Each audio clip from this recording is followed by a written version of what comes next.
Now to another issue. I want to give an update on my efforts to end the crisis in Gaza. For the past several months, my negotiators of foreign policy, intelligence community, and like have been relentlessly focused, not just on a ceasefire that would inevitably be fragile and temporary, but on a durable end of the war. That's been the focus, a durable end of this war. One that brings all the hostages home, ensures Israel's security, creates a better day after in Gaza without Hamas in power, and sets the stage for a political settlement that provides a better future for Israelis and Palestinians alike. Now, after intensive diplomacy carried out by my team, my many conversations with leaders of Israel, Qatar, and Egypt, and other Middle Eastern countries, Israel has offered a comprehensive new proposal. It's a roadmap to an enduring ceasefire and the release of all hostages.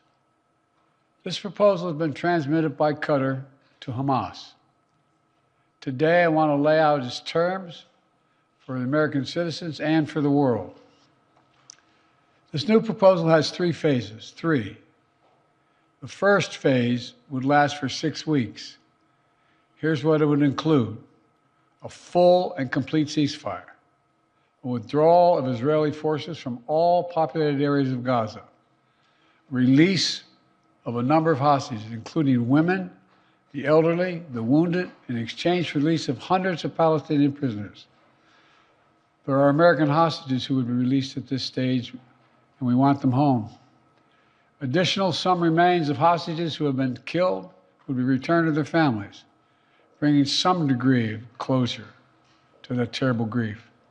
Palestinians, civilians, would return to their homes and neighborhoods in all areas of Gaza, including in the north. Humanitarian assistance would surge, with 600 trucks carrying aid into Gaza every single day. With the ceasefire, that aid could be safely and effectively distributed to all who need it. Hundreds of thousands of temporary shelters, including housing units, would be delivered by the international community. All that and more would begin immediately.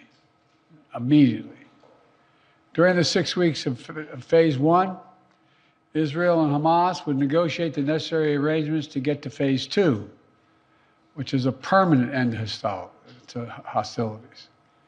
Now, I'll be straight with you. There are a number of details to negotiate to move from phase one to phase two. Israel will want to make sure its interests are protected. But the proposal says if the negotiations take longer than 6 weeks for phase one, the ceasefire will still continue as long as negotiations continue. In the United States, Egypt, and Qatar would work to ensure negotiations keep going. All agreements, until all the agreements are reached and phase two is able to begin. Then phase two, there'd be an exchange for the release of all remaining living hostages, including male soldiers. Israeli forces would withdraw from Gaza, and as long as Hamas lives up to its commitments, a temporary ceasefire would become, in the words of the Israeli proposal, the cessation of hostilities permanently, end of quote. Cessation of hostilities permanently.